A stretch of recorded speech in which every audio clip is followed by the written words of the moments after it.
Donne-moi un amen bien pour que je me sente comme chez moi. Amen.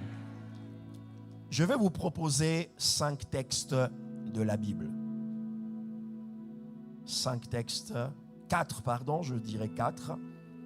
J'aurai besoin de l'assistance d'une personne qui a l'onction de la lecture parce que mes yeux commencent à me faire défaut et on m'a conseillé d'aller voir un médecin. Pour l'instant, je fais de la résistance, mais avec un peu d'âge que je suis en train de prendre, cette année, je fêterai mes 50 ans et je fêterai aussi par ricochet mes 30 ans de ministère. Donc, c'est une année assez spéciale pour moi. Amen. Donc, quelqu'un pourra m'aider à lire tous ces textes pour moi. Le premier, c'est... Ah, nous aurons dans ça dans le... Voilà. Donc. Puis Dieu dit que la terre produise de la verdure, de l'herbe portant de la semence, des arbres fruitiers donnant du fruit selon leurs espèces et ayant en eux leur semence sur la terre. Et cela fut ainsi. La terre produisit de la verdure, de l'herbe portant de la semence selon son espèce, et des arbres donnant du fruit et ayant en eux leur semence selon leurs espèces. Dieu vit que cela était bon. Ainsi, il eut un soir et il eut un matin. Ce fut le 3e jour. Dieu dit qu'il y ait des luminaires dans l'étendue du ciel pour séparer le jour d'avec la nuit, que ce soit des signes pour marquer les époques, les jours et les années, et qu'ils servent de luminaires dans l'étendue du ciel pour éclairer la terre, et cela fut ainsi. Dieu fit les 2 grands luminaires, les plus grands luminaires pour présider au jour et les plus petits luminaires pour présider à la nuit. Et il fit aussi les étoiles. Et il fit aussi les étoiles. Amen. Il fit aussi les étoiles. Il fit 2 grands luminaires, en l'occurrence le soleil et la lune. Il leur donne des fonctions, c'est-à-dire l'un présidera le jour et l'autre présidera la nuit. Mais au-delà des grands luminaires, il fit aussi les étoiles. Dieu a voulu que les choses se passent ainsi. C'est ainsi que vous ne verrez jamais de conflit entre le soleil et la lune. Parce que chacun de ces grands luminaires sait exactement pourquoi Dieu l'a créé. L'envie, la jalousie n'existera pas entre le soleil et la lune. Parce que le soleil apparaît au grand jour et fait à tout le monde du bien. Le soleil ne pourra jamais se transformer en lune et la lune ne pourra jamais se transformer en soleil. Parce qu'en eux, ils ont le ADN de l'exception. Dieu les a créés pour qu'ils soient des choses d'exception. Tu peux continuer la lecture, mon frère. Dieu créa l'homme à son image. Il le créa à l'image de Dieu. Il créa l'homme et la femme. Dieu les bénit et Dieu leur dit: soyez féconds, multipliez, remplissez la terre et assujettissez et dominez sur les poissons de la mer, sur les oiseaux du ciel et sur tous les animaux qui se meuvent sur la terre. La 3e. Voici la postérité de Jacob. Joseph, âgé de 17 ans, faisait paître le troupeau avec ses frères. Cet enfant était auprès des fils de Bilha et des fils de Zilpa, femme de son père, et Joseph rapportait à leur père leurs mauvais propos. Israël aimait Joseph plus que tous ses autres fils, parce qu'il l'avait eu dans sa vieillesse, et il lui fit une tunique de plusieurs couleurs. Ses frères virent que leur père l'aimait plus qu'eux tous. Ils le prirent en haine. Ils ne pouvaient lui parler avec amitié. Joseph eut un songe et il raconta à ses frères, qui le haïrent encore davantage. Il leur dit: écoutez donc ce songe que j'ai eu. Nous étions à lier les gerbes au milieu des champs, et voici ma gerbe se leva et se tint debout, et vos gerbes l'entourèrent et se prosternèrent devant elle. Ses frères lui dirent: est-ce que tu régneras sur nous? Est-ce que tu nous gouverneras? Et ils le haïrent encore davantage, à cause de ses songes et à cause de ses paroles. Il eut encore un autre songe et il raconta à ses frères. Il dit, j'ai eu encore un songe, et voici le soleil, la lune et les 11 étoiles se prosternèrent devant moi. Joseph dit à ses frères, je suis Joseph, mon père vit-il encore? Mais ses frères ne purent lui répondre, car ils étaient troublés en sa présence. Tu peux lire directement le verset 8. Ce n'est donc pas vous qui m'avez envoyé ici, mais c'est Dieu qui il m'a établi père de Pharaon, maître de toute sa maison et gouverneur de tout le pays d'Égypte. Amen. Est-ce qu'on peut acclamer la parole de Dieu? Amen. Les raisons pour lesquelles des fois nous insistons sur la lecture de la parole, c'est parce que le Logos en lui-même, il est puissant. Aujourd'hui, nous sommes dans une période de l'Église où les gens sont friands des révélations, même si certaines sont, lorsqu'on regarde sur le plan théologique, on peut remarquer que certaines des choses qu'on dit révélation ne le sont pas forcément. Mais le Logos est puissant, le Logos est glorieux. Je me rappelle une histoire que j'ai entendue il y a longtemps, cet homme, T.L. Osborne, qui faisait ce témoignage. Il est parti dans un pays d'Afrique, dans une grande conférence, et simplement en lisant les Saintes Écritures, les miracles ont commencé à prendre place dans la salle. Donc, lorsqu'on lit la parole de Dieu, on doit se rendre à l'évidence, ce n'est pas une simple écriture, c'est la parole de Dieu. Elle a sa valeur. Et c'était aussi pour planter le décor de notre séminaire, dont j'intitule les lois d'exception. Pourquoi je parlerai des lois d'exception? Je ne le dirai pas au début forcément, mais à la fin, nous comprendrons certaines choses. Vous devez savoir que la Bible en elle-même est un livre d'exception. Comme quelqu'un disait, la Bible n'est pas un vieux livre, c'est un ancien livre.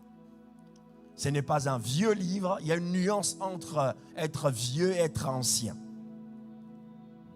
Pourquoi la Bible est un livre d'exception? 2-3 raisons. La première, parce que la composition de la Bible n'a pas été voulue par l'homme, mais par Dieu. Les hommes qui écrivaient chaque livre de la Bible ne s'étaient pas entendus au préalable que nous allons faire une démarche, nous allons écrire un livre ensemble pour aboutir à un objectif. Chacun écrivait certaines choses, soit par révélation, soit par observation, soit par transmission. Ces choses ont été faites, mais le fait que la main de Dieu était derrière cette démarche-là, cela va former plus tard ce qu'on appelle la Bible. Le rassemblement de tous ces 66 livres qui va constituer ce que nous utilisons aujourd'hui comme étant la Bible. Donc, elle fait déjà office d'exception. La deuxième chose, pourquoi je dis que la Bible est un livre d'exception? Parce que la Bible, elle est concise. La Bible a tendance à ne pas donner trop d'informations sur un sujet. En peu de mots, la Bible peut vous relater 1000 ans d'existence. C'est pourquoi vous allez voir par exemple que la Bible n'a pas eu besoin de nous dire qu'est-ce que Jésus faisait à 17 ans par exemple. Parce que l'Esprit de Dieu considère que cette information-là, vous n'en avez pas besoin pour bâtir votre foi. La Bible, elle est concise et par ricochet, elle est précise. Le fait qu'elle ait donné peu d'informations, mais ce peu d'informations vous permet d'avoir la précision de ce que vous êtes. Amen. En réalité, lorsque vous regardez dans le monde du management et de l'entreprise, surtout des hauts cadres, on comprend qu'ils ont un peu l'esprit de la Bible. Lorsque vous créez votre CV, vous n'avez pas besoin de parler de tout ce que vous faites. Vous devez être très concis lorsque vous présentez votre CV ou votre résumé. Parce que les gens qui vont regarder votre CV, je parle surtout des profils complexes, Ils ne vont pas regarder toute la panoplie des choses. Ils ont des mots qu'ils recherchent. Ils ont un parcours qu'ils recherchent. Et s'ils tombent sur ça, vous avez le job. Et c'est pareil avec la Bible. La Bible nous donne des informations concises. Elle nous permet d'aller droit au but. Et lorsque la Bible nous donne des noms, des dates, des endroits, des personnages, c'est parce que la Bible considère que ces choses-là peuvent nous apporter des solutions. La Bible dit que Jésus a fait beaucoup de choses, mais si on devait les écrire, même la Bible ne pourra jamais le contenir. Simplement parce qu'elle estime, l'Esprit de Dieu estime que les informations écrites ou données nous donnent la force de bâtir notre foi sur Jésus de Nazareth. Ton amen est faible. Amen.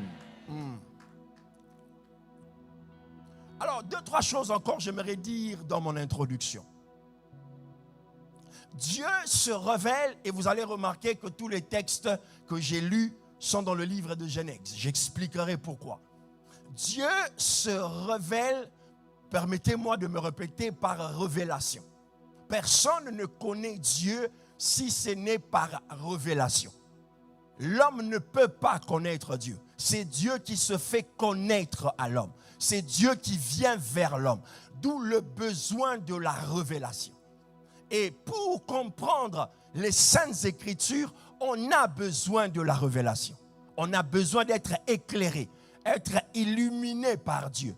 Comprendre Dieu à travers ces Saintes Écritures demande de la révélation.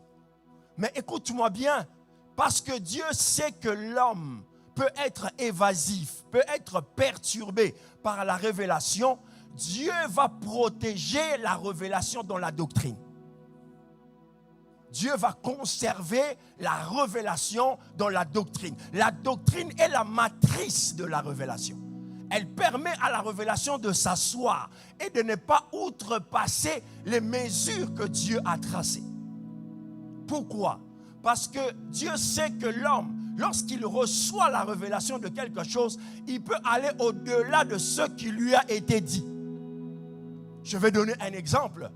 Beaucoup de chrétiens disent Dieu est tout puissant et Dieu peut tout faire.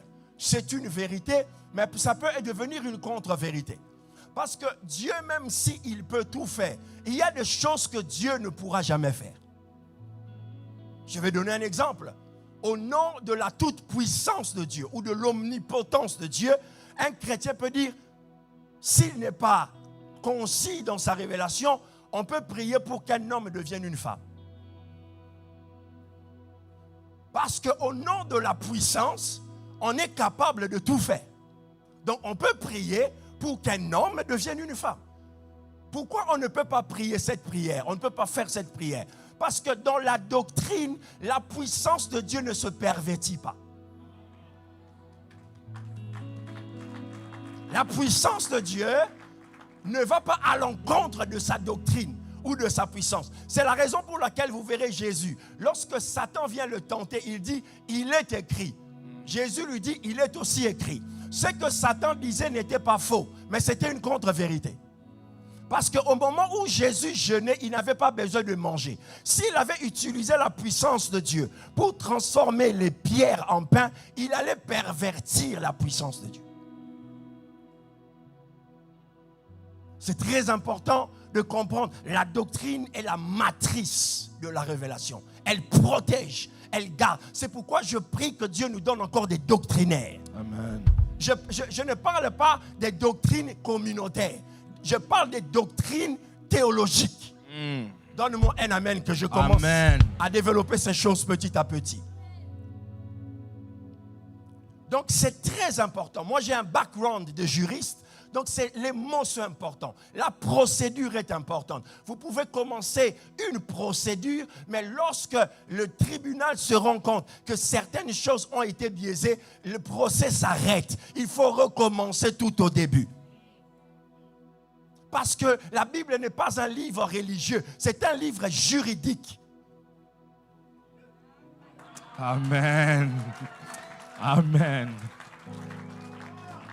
La Bible n'est pas un livre de religion. C'est un royaume qui se révèle à l'humanité. C'est un roi qui veut gouverner et qui établit les principes, c'est-à-dire les doctrines. La doctrine est la fondation et l'idéologie. C'est pourquoi vous allez voir, un pays peut être potentiellement riche, comme d'où je viens, mais doctrinalement faible. Et lorsqu'un pays est doctrinalement faible, les résultats sont faibles et désastreux. Mais un pays comme le Japon peut être potentiellement pauvre, mais doctrinalement fort. Et ils font de ce qu'eux, ils ont une grande puissance. La doctrine est une force. Come on. Donne-moi un amen, Sénat.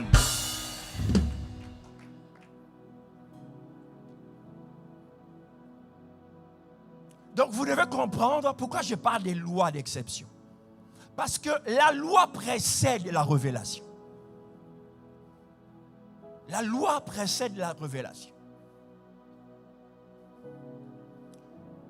En maths ou en physique, lorsque certains savants, je ne vais pas entrer dans les noms des savants parce que ça va être compliqué à gérer après, mais lorsque certains savants découvrent des principes ou des lois de la physique, la loi de la pesanteur par exemple, on nous dit que Newton a découvert, voilà, un corps jeté vers le haut, subit une poussée verticale et descend. Ceux qui étaient calés en physique, ils savent.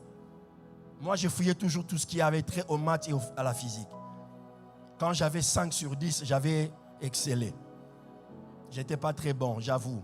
Bon, il faut pas que ma fille regarde ça. Parce qu'elle a les mêmes problèmes. Quand je la regarde, je dis, oh Seigneur, je me retrouve. Elle a des difficultés en maths. Des fois, j'ai envie de m'énerver. Une fois intérieur, tu dis, oh Serge, tu te rappelles de tes 3 sur 10 et tes 4 sur 10. Il ne faut pas la punir. Tu étais pareil. Vous allez comprendre que lorsque Newton découvre cette vérité, ce n'est pas que cette vérité ou cette loi-là commence le jour où Newton le découvre. Newton a la révélation. Mais la loi de la pesanteur existe et elle gouverne le monde depuis que Dieu l'a créé. Donc, je veux dire à quelqu'un, plus tôt tu découvres les lois qui gouvernent les secteurs de ton existence, les domaines de ton travail, plus tu auras de l'avance sur tes contemporains. Ton amen est faible. Amen. Sénat. Plus tôt tu découvres les lois qui précèdent cette révélation, même ceux qui viennent après auront besoin de toi. Parce que toi, tu posséderas la matrice de cette révélation-là.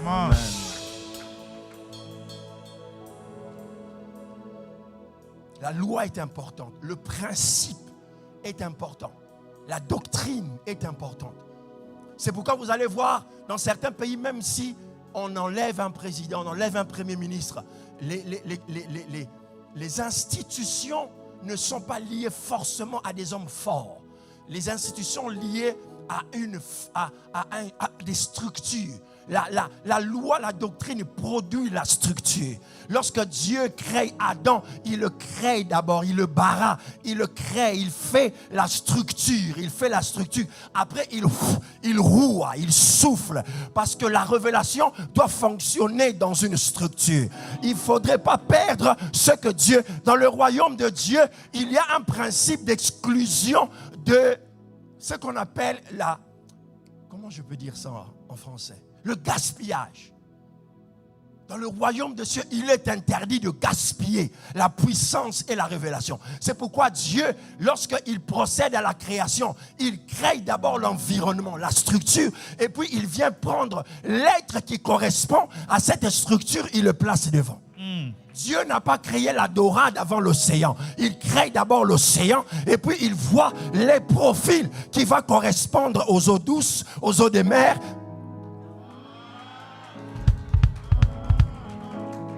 C'est là où Dieu est exceptionnel.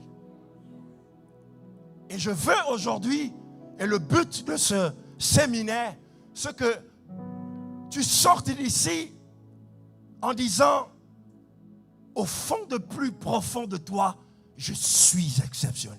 Amen. Et lorsque tu le dis, il n'y a aucun iota de comparaison avec les autres. tu le dis en fonction de la révélation que tu viens d'avoir de Amen. Dieu. Du tracé de ta destinée. Et le livre de Genèse dans lequel nous avons puisé nos textes,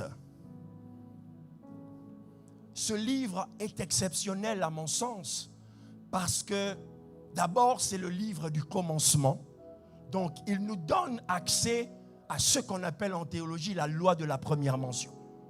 Donc tout ce qui est fait dans le livre de Genèse est le modèle par excellence par lequel nous devons passer. Sous réserve du docteur, j'aimerais émettre, c'est un avis, c'est pas une parole d'évangile, c'est un avis. Et les avis sont discutables. Le livre de Genèse, je suis un passionné de la Bible, théologien, je cherche à comprendre et à bouger des fois certaines lignes qui n'ont pas été peut-être mal posées ou bien pas posées. Le livre de Genèse, à mon humble avis, dans mon langage, j'ai du mal maintenant à dire c'est l'Ancien Testament. Simplement parce que dans le livre de Genèse, il n'y a pas la loi de Moïse. Or, le testament est lié quelque part au fait que Dieu va donner les lois à Moïse. Les lois, ces commandements sont les débuts de ce qu'on appelle le testament. On lui confie cette alliance. Mais pourtant, dans le livre de Genèse, on va trouver plusieurs alliances que Dieu va établir avec des hommes. Et il y a l'absence de la loi de Moïse. Je répète, ce n'était qu'un avis d'un chercheur qui pense que le livre de Genèse a une exception. Et l'exception du livre de Genèse, c'est qu'on retrouve certaines notions du Nouveau Testament, mais qui se retrouvent déjà dans Genèse. Un exemple simple, la Bible dit, Noé trouva grâce aux yeux de Dieu. Donc, même si Christ n'est pas encore mort, même si le sang n'a pas encore coulé, on se rend compte déjà que Dieu, dans Genèse, parle de la grâce.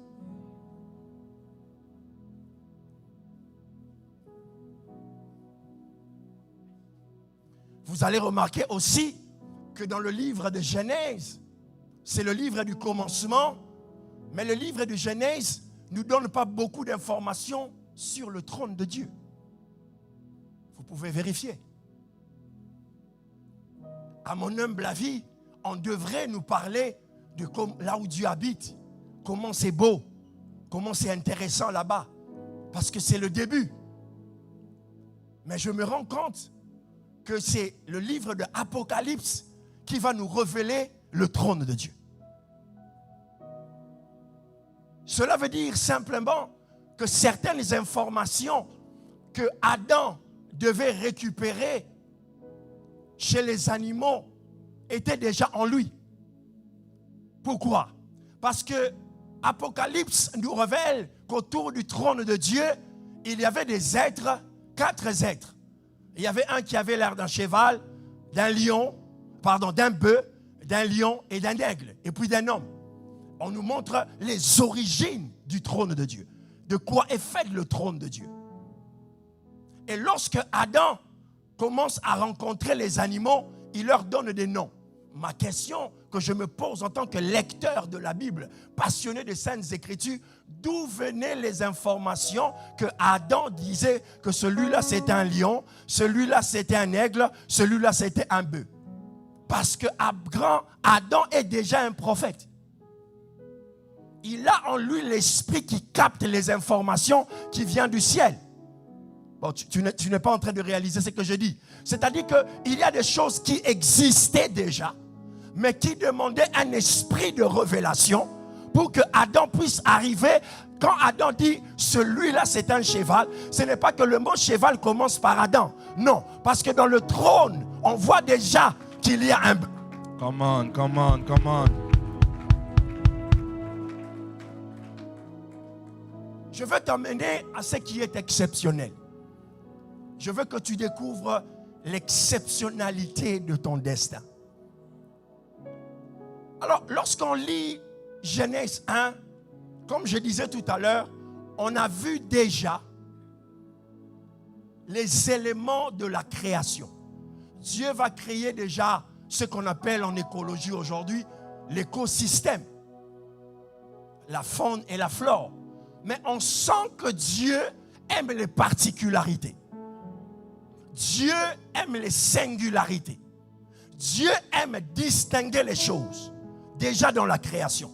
Il crée les plantes, il crée les animaux, il crée les luminaires, mais il donne à chacun de ces êtres quelque chose. Par exemple, lorsqu'il crée les plantes, il leur donne une sémence.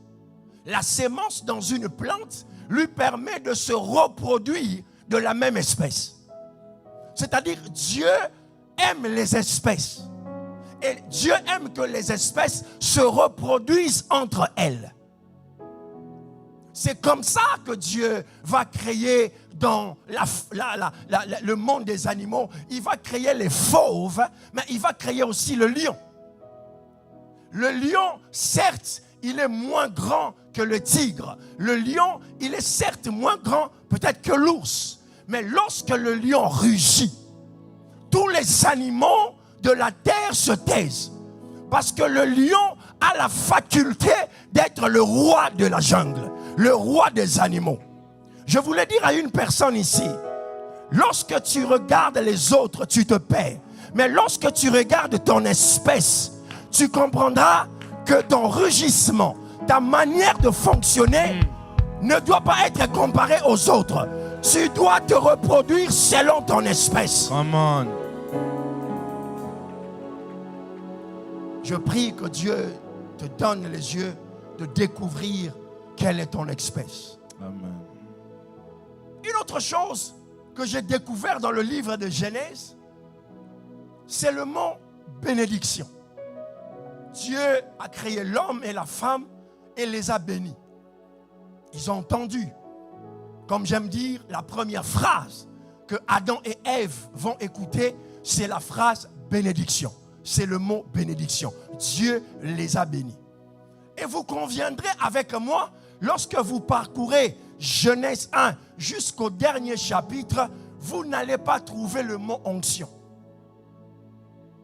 Théologiquement parlant, l'onction n'entre pas dans le livre de Genèse. L'onction commence avec la sacrificature. C'est lorsque Dieu choisit Moïse et son frère, il leur donne le modèle du tabernacle et il leur dit, voici comment vous allez fonctionner. Et il dit, fais-moi une huile spéciale qu'on mettra sur le sacrificateur. Dieu va introduire la notion de l'onction après la notion de la bénédiction. Donc tout ce que les patriarches ont fait, ils ne l'ont fait pas sous l'onction, mais sous la bénédiction. Donc ton amen est faible. Amen. Je croyais que j'étais en train de prêcher à Sénat. Amen. J'étais en train de dire, dans les origines, Dieu avait voulu que la bénédiction soit collée à la destinée de l'homme. L'homme créé par Dieu, l'homme qui a l'image de Dieu, la ressemblance de Dieu, a en sein de son ADN la bénédiction. Dieu l'a appelé et les a bénis. C'est comme ça que je découvre les textes de Joseph. Joseph est un jeune homme qui va naître dans un environnement conflictuel. Je voudrais vous donner 5 éléments qui montrent l'exceptionnalité dans la vie de Joseph. Joseph est un jeune homme qui va naître dans un cadre familial très conflictuel. Parce que son père, Jacob, va déjà contracter mariage avec 2 sœurs. Et les 2 sœurs après vont, et après cela, il va prendre encore les servantes de ces 2 sœurs et il va avoir des enfants avec eux. Donc vous imaginez 2 sœurs déjà qui ne s'entendent plus ou qui font semblant de s'entendre et qui sont dans un environnement déjà belliqueux, conflictuel, vont avoir en plus de leurs conflits, les conflits qui viennent de leurs servantes. Je me suis toujours posé la question de savoir comment est-ce possible les frères de Joseph haïssaient Joseph de cette manière. Et j'ai eu une part de la réponse en disant que la haine des frères de Joseph était déjà transmise dans les ventres de leur mère. Ces femmes qui portaient des enfants et qui voyaient cette rivalité au quotidien et qui respiraient la rancœur, qui respiraient la méchanceté, l'ont transmise à leurs enfants. Et Dieu seul sait que certaines personnes naissent dans des environnements comme ça, où la grossesse de ta mère était compliquée, ils ont eu des difficultés avec ton père, où tu es né loin de ta mère, loin de ton père, bref, dans un environnement très difficile. Il y a des gens, on ne peut pas justifier humainement leur caractère. Il faut rentrer du côté de la transmission, parce qu'un enfant qui est porté par une mère qui développe certains sentiments est susceptible d'être infecté ou affecté par ces sentiments-là. Et Joseph va naître dans un environnement pareil, où il n'y a pas de paix, le conflit est permanent. Je prie aujourd'hui pour que quelqu'un comprenne, malgré que son enfance était difficile, malgré que son adolescence était difficile, malgré que sa venue au Canada était difficile, Dieu va se servir de ces difficultés-là pour l'orienter dans une destinée exceptionnelle. Amen.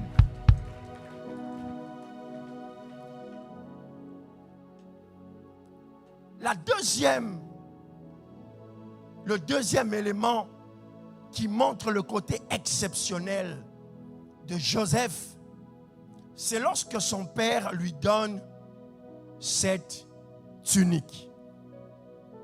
Cette tunique représente un talent. Donc, malgré le côté conflictuel de son environnement, Joseph se retrouve avec un don. Il se retrouve avec un talent. Il faut le savoir, et on doit encore le marteler aujourd'hui. Peu importe ce que le monde peut dire de toi, mais il y a quelque chose que Dieu a placé en toi d'exceptionnel. Amen. Ton amen est faible et ne me convainc pas.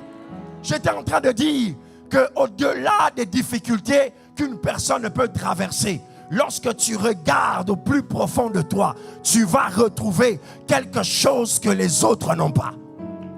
Quelque chose que les autres n'ont pas. J'aime dire, lorsque tu entres dans la forêt, tu regardes l'éléphant qui fonctionne, qui fait impressionner par son tonnage, par sa grandeur. Oh, les petits insectes, certainement, sont frustrés de voir leur taille. Ils semblent être inutiles. Mais lorsque l'abeille se regarde, il dit, moi je ne suis pas comme un éléphant, je n'ai pas la grandeur d'un éléphant, mais c'est que je sécrète. Le miel, l'éléphant ne peut pas le sécréter. Je veux dire à quelqu'un, lorsque tu regardes ton talent, tu peux être décomplexé de ton passé. Tu peux être décomplexé de tes difficultés. Come on. Il y a quelque chose dans le domaine de la jalousie. Généralement, lorsqu'on parle de la jalousie, on nous montre quelqu'un qui n'a rien, qui envie quelqu'un qui a beaucoup. C'est le cliché que nous avons. Celui qui n'a pas de voiture envie celui qui a une voiture. Celui qui est en studio envie celui qui habite une villa. Donc la jalousie est placée généralement selon l'ordre de grandeur, de possession, de matériel ou de position. Mais lorsque je regarde ceci n'est pas faux, mais lorsque je regarde dans la Bible, je vois autre chose. Je vois un Saül jaloux de David. Je peux inverser l'ordre établi par les coachs et les formateurs de développement personnel qui nous ont mis dans la tête que tout le monde est jaloux de toi parce que tu as une voiture. Mais je veux dire à quelqu'un que David n'avait pas de couronne. David n'avait pas de trône. David n'avait pas d'armée, mais il se retrouve être jalousé par celui qui avait la position royale. Non, tu saisis pas ce que je suis en train de dire. Ça veut dire qu'il y a des gens qui savent, malgré leur grande position, ils n'auront jamais ce que nous avons. Nous sommes petits, mais nous sommes forts. Aux yeux d'eux, nous ne représentons rien. Mais lorsque les gens qui ont des yeux de la royauté voient en nous la royauté, ils savent que nous sommes un danger pour vous. Nous sommes un danger pour eux. Je peux débarquer dans une entreprise comme ça, comme ci, comme ça.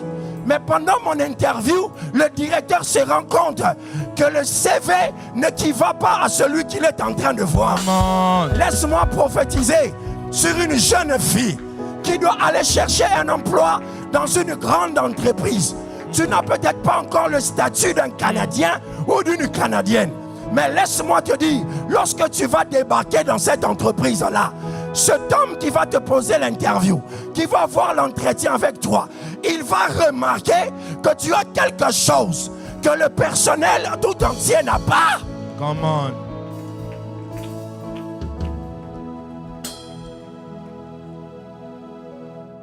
Si je prêche bien, donne-moi un amen. Amen. Bon, en réalité, je n'avais pas besoin de ton amen. Je sais que je prêche bien par la grâce de Dieu. Alléluia. C'était juste pour te motiver. J'aime pas la fausse modestie. Quand tu sais, c'est la grâce, c'est le talent. Et tu dois être conscient de ton talent. Dieu t'a donné un talent exceptionnel. C'est pourquoi dans les ministères aujourd'hui, les gens se copient. Les gens veulent devenir comme les autres. Tu n'as pas besoin d'être comme les autres. Tu n'as pas. David a fait l'erreur de prendre les armures de Saül et il a cherché à marcher. Il s'est rendu compte que ça ne fonctionne pas. Chez moi, ça ne fonctionne pas comme ça. Je vais me servir de ce que je sais faire le mieux. Je suis exceptionnel parce que je terrasse l'ours et le lion. Non par les armures droites, mais par les armures qui m'ont été confiées pendant que j'étais dans la bergerie.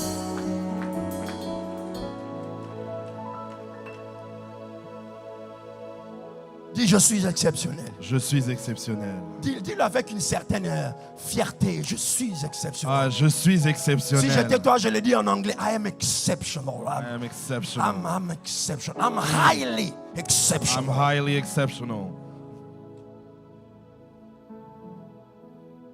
Ça, c'est la troisième.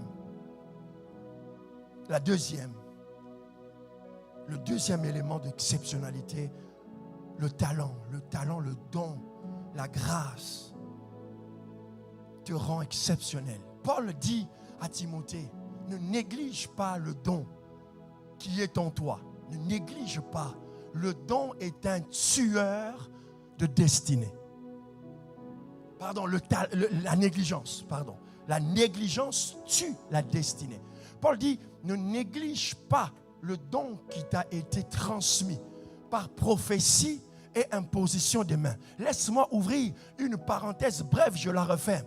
Une autre dimension de la prophétie, elle ne consiste pas seulement à te révéler quelque chose.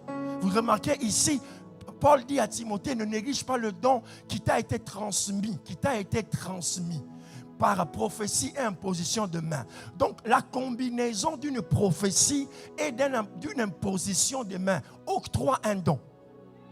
Ah, tu as raté quelque chose. Je voudrais qu'on prophétise sur moi. Mais au-delà de cette prophétie, j'aimerais que Dieu me donne les capacités surnaturelles qui accompagnent cette prophétie. Troisième chose, les songes et les visions. La Bible dit que Joseph va avoir 2 songes. Il y en a eu peut-être plus. Comme la Bible est concise, elle nous donne 2. Et dans les 2, ce qui est important, c'est que nous ne faisons pas attention à la nature de ces songes, aux éléments constitutifs de ces songes-là. Ce n'étaient pas des songes kilométriques qui ne disaient rien en fin de compte, mais c'était des songes avec une certaine précision. La première des choses, Joseph voit des gerbes. Il voit ces gerbes et les gerbes de ses frères. Il voit ces gerbes pousser. Il y avait un rapport à l'agriculture. Un rapport Parce qu'à l'époque, l'agriculture, et jusqu'aujourd'hui d'ailleurs, les plus grands, certains hommes les plus riches du monde, ce sont les fermiers. Les gens dont les nations dépendent, les gens qui nourrissent les nations. Donc, Joseph était en train d'entrer dans la logique de Dieu pour lui montrer que tu es comme une sémence. Et je vais ouvrir une parenthèse rapidement, parce que si j'entre là-bas, je vais traîner. Lorsque vous regardez les prophéties que Jacob va faire sur ses enfants, sur tous, la plupart de ses enfants, il leur donne des prophéties du type « tu es un lion », « tu es un âne »,« tu es un serpent ». C'est-à-dire c'était des noms liés, des codes prophétiques liés à des animaux. Mais lorsqu'il arrive chez Joseph, il dit « Joseph, tu es un arbre. Tu es une sémence. » Pourquoi? Parce que quand tu es une sémence, il faut qu'on te sème dans la bonne terre. Il faut que tu sois planté dans la bonne terre. Parce que toutes les terres ne sont pas compatibles à certaines sémences. C'est la raison pour laquelle, tant qu'il restera dans la maison de Jacob, qui est un panier à crabes, Joseph ne peut pas prospérer. Ah, tu ne comprends pas de quoi je parle. J'étais en train de dire que Dieu va orchestrer, il va être mis en pratique un complot pour que Joseph sorte d'Israël. Parce que Israël, prophétiquement, est incompatible à l'explosion de Joseph. Il faut qu'il sorte de là. Parce que le deuxième songe, c'est que Joseph va voir le soleil, la lune. Il va voir les luminaires. Tu comprends pourquoi j'avais donné tous ces textes. Tu commences à réaliser que c'est un séminaire. Donc il faut qu'il y ait une chronologie dans la suite de ce que nous disons. Joseph va voir un soleil. Il va voir les étoiles. Il va voir la lune se courber devant lui. Dans le langage que j'appelle le langage prophétique, Dieu nous parle par des signes. Certains d'entre vous qui êtes ici, vous allez voir, lorsque vous faites des songes, vous avez une particularité. Il y a des éléments de langage que Dieu vous donne dans vos songes. Ce n'est pas pour que Dieu s'amuse avec vos nuits. Dieu n'est pas un clown. Dieu n'est pas un organisateur de spectacles. Même si tout ce qu'il fait est spectaculaire. Mais si Dieu vous donne des éléments de langage dans vos songes, ça veut dire quelque part, il veut que vous puissiez vous référer à ces éléments-là. Que représentent ces choses à vos yeux? Joseph voyait le soleil se courber. Merci. Joseph voyait le soleil se courber, mais il ne savait pas qu'est-ce que cela voulait dire. Ce n'est qu'après, lorsqu'il sera transporté dans la maison de Pharaon, qu'il va comprendre que Dieu lui montrait que les grands personnages se courberont devant lui. Amen. La quatrième chose, c'est que Joseph avait la grâce et l'élément de la bénédiction en lui. Partout où il allait, les choses prospéraient. Même si lui-même, à une période, à une saison de sa vie, il n'était pas prospère matériellement. Mais Joseph faisait prospérer les choses qu'il touchait. C'est une exception. Tout le monde que tu fais entrer dans ton entreprise n'a pas l'habilité de te faire prospérer. Il y a des gens, dès qu'ils entrent dans votre vie, tu sens que les lignes bougent. Tu sens que les choses avancent. Et la grâce de Joseph était tellement forte que même lorsqu'il est allé en prison, il a transformé la prison en un centre d'interprétation de songes. Il a commencé à interpréter les songes des autres à cause de la bénédiction qui était en lui. Mais le dernier élément qui fait l'exceptionnalité de Joseph, c'est l'élément qui a fait de lui un homme exceptionnel, grand, puissant. Ce n'est pas le fait simplement qu'il a interprété le songe de Joseph, de Pharaon. Parce que Pharaon va l'établir comme père dans sa maison, comme gouverneur en Égypte. Vous imaginez un homme qui devient le père d'un dieu. Pharaon est considéré comme un dieu en Égypte et Joseph devient comme son père, comme sa source. quelle puissance, quelle autorité. Mais de toutes ces choses, la chose qui m'a plus impressionné, c'est le côté exceptionnel, sa capacité de pardonner. Tout le monde peut devenir grand, mais ce n'est pas tout le monde qui est capable de pardonner aux gens qui lui ont fait du mal. Et dans la typologie de Jésus, on retrouve ces éléments de Joseph. Le Christ à la croix va dire, Père, pardonne-leur, car ils ne savent pas ce qu'ils font. Parce qu'il avait compris que Dieu l'avait appelé pour qu'il devienne une bénédiction pour les autres. Malgré que cette source ou ces chemins que Dieu empruntait étaient très difficiles pour lui, mais Joseph devient une source de bénédiction pour sa famille à cause de l'exceptionnalité de sa destinée. Est-ce que tu peux te lever là où tu es? Nous allons prier.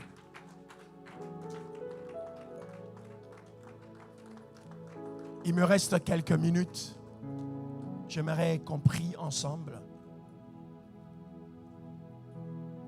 C'était une manière pour moi d'introduire ce séminaire et je crois que le Saint-Esprit est capable aujourd'hui de nous bénir et de découvrir les choses qui peuvent faire de nous des hommes et des femmes exceptionnels dans la société.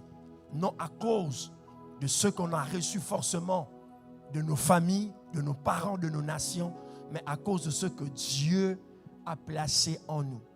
Et des fois, le choix de Dieu sur toi peut faire en sorte que tu traverses des saisons et des moments compliqués.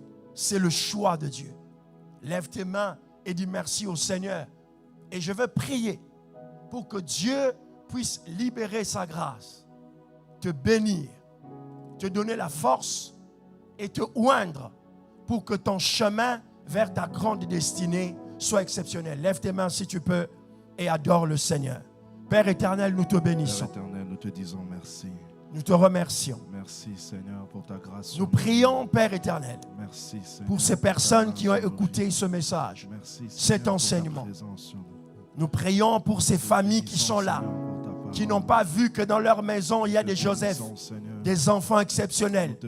Nous prions, Seigneur, pour ces jeunes gens qui sont un peu perdus, qui ne savent pas, malgré ces zones de turbulence dans leur vie, il y a des choses exceptionnelles.